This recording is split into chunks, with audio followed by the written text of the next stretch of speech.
And faces several charges after barricading himself inside a liquor store yesterday. Yeah, it started after he fired shots inside the store. Our Jordan James has the new details.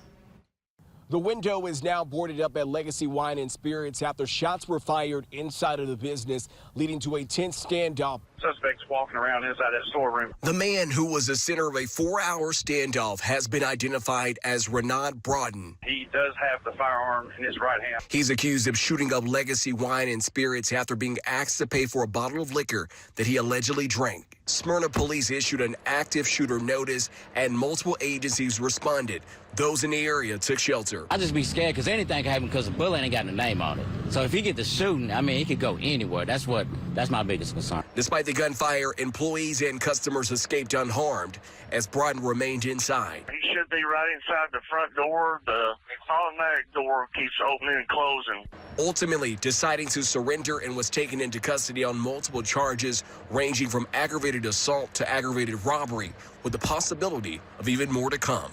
As for the business, it remains closed until further notice while repairs are underway. Reporting here in Smyrna, Jordan James, WSMV4.